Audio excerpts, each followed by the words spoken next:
I knew it all along, and I'm sure you predicted it too. I knew you'd be watching this video right now. I could predict it.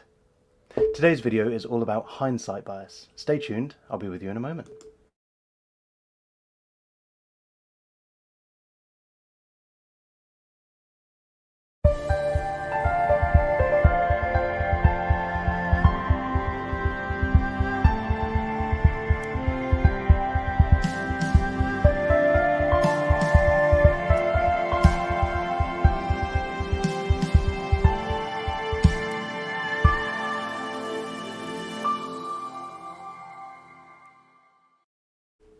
Good morning, good afternoon, good evening, whatever time of day it is where you're watching this. If you're watching live, let me know. If you're watching on the replay, give me a hashtag replay in the comments and tell me where you're watching from. It's always good to know. Good morning, James Chisholm.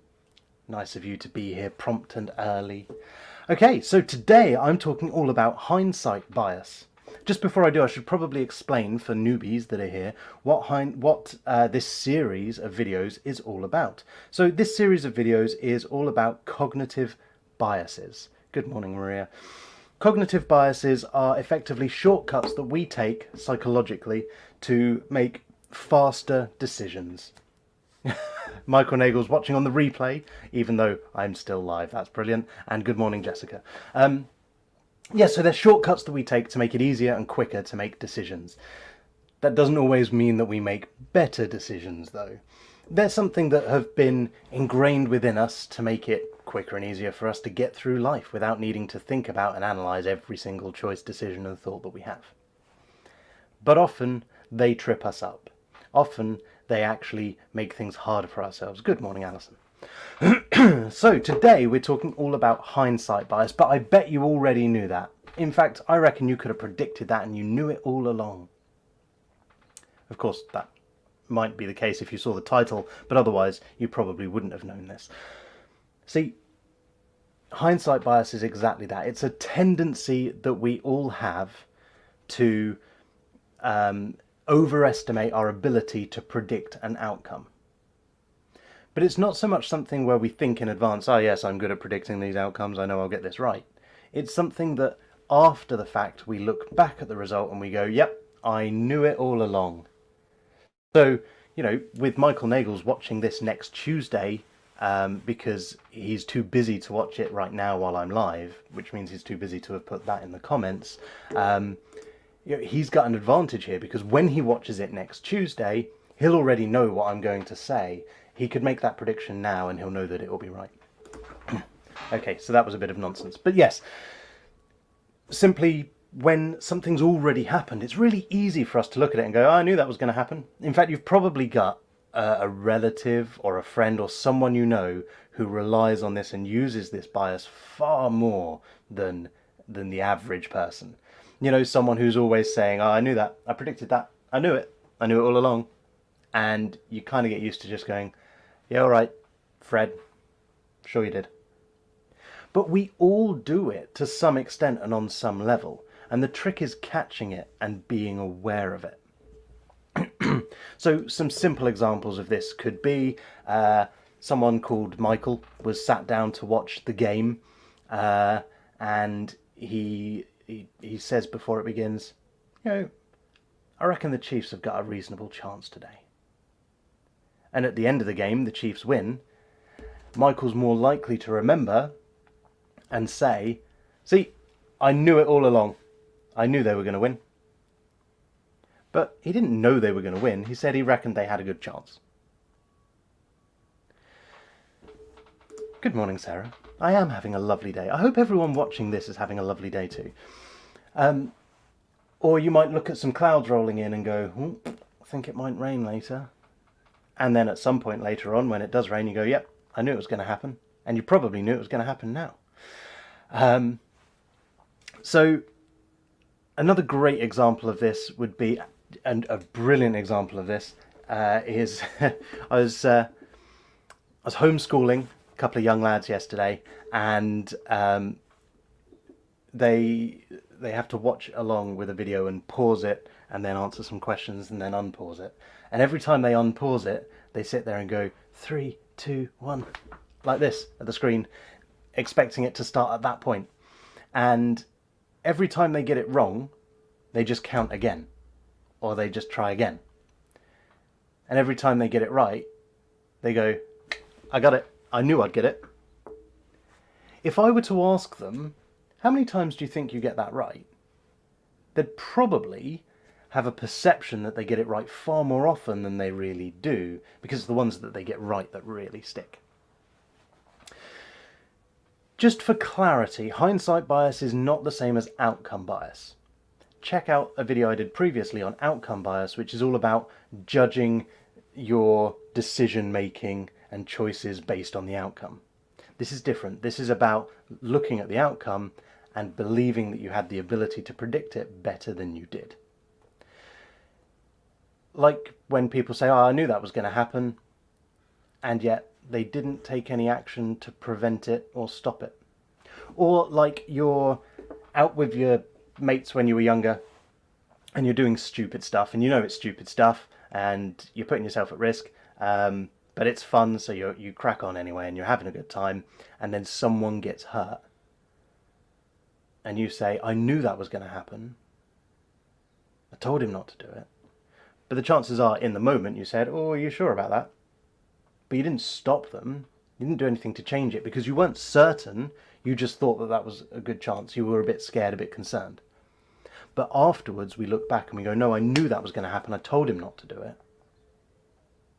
Partly as a defense thing, to look after ourselves so we don't get in trouble too. So the Chiefs always win, so Michael Nagels does know, so that's fair enough, obviously. So yeah, that is effectively what hindsight bias is. How can you, so how does this impact on mental health? Do you know, this is something that's really important to consider, actually, for some people. It can be a bit of fun when you're talking about a sports game and things like this. But one of the biggest uses or abuses of this bias, one of the times that it becomes potentially more harmful and difficult to deal with and accept, is when things don't go quite right and you beat yourself up for it. Oh, I knew I was going to say something stupid. I never should have even put myself in that situation. Oh, I knew something was going to go wrong. Why did I even bother?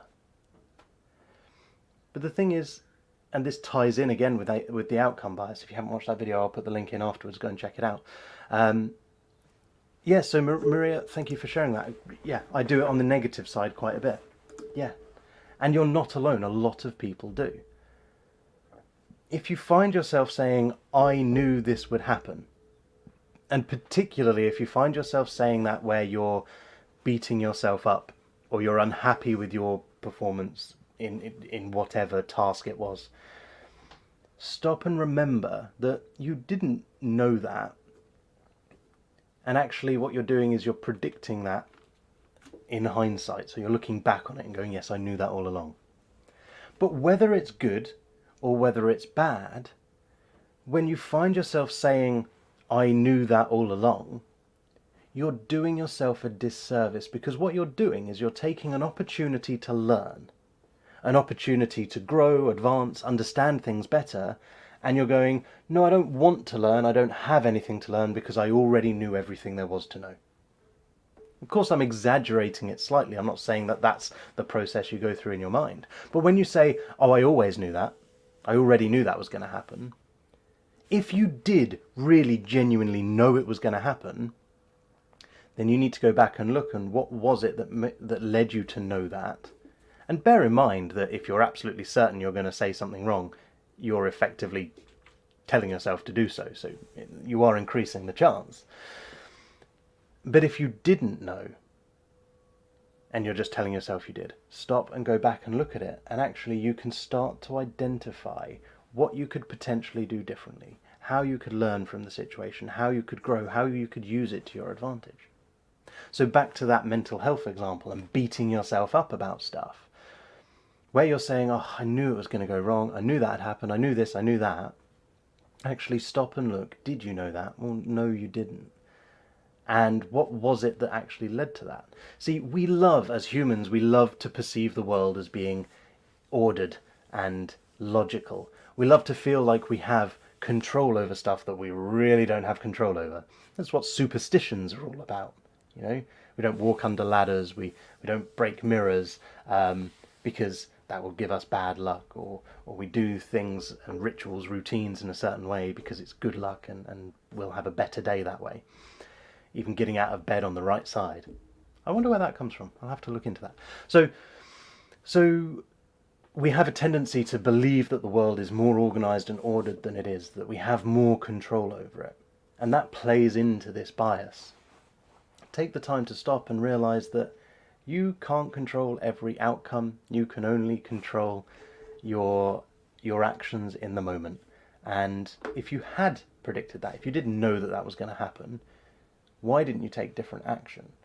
What can you look into it for to learn? Because if you really absolutely knew X was going to be bad, then you wouldn't have actually followed through and put yourself in that position. If you knew X was going to turn out well, brilliant, great, that's fantastic. What was it that led you to know that? What can you learn from it? What can you understand better? Lucky Pants. Lucky Pants is a great example of that, James. And this straying away from hindsight bias here, but well worth considering with something like Lucky Pants. You know, when you put your lucky pants on, that means you're going to have a good day and everything's going to go well. Brilliant. I'm not here to step on that and stop you from enjoying and embracing that idea. But the reality is slightly different, in my opinion, than you might perceive, which is not so much that you're inviting and welcoming more luck, it's that you're more open to those lucky opportunities. You believe things are going to go well, so you're looking for chances for them to go well. And I'm sure James's lucky pants are definitely purple. And my world isn't organised or ordered at all. There we go. And yet, you can still probably relate and find times when you looked back and thought, yeah, I knew that would happen. When you really question it now, you probably didn't.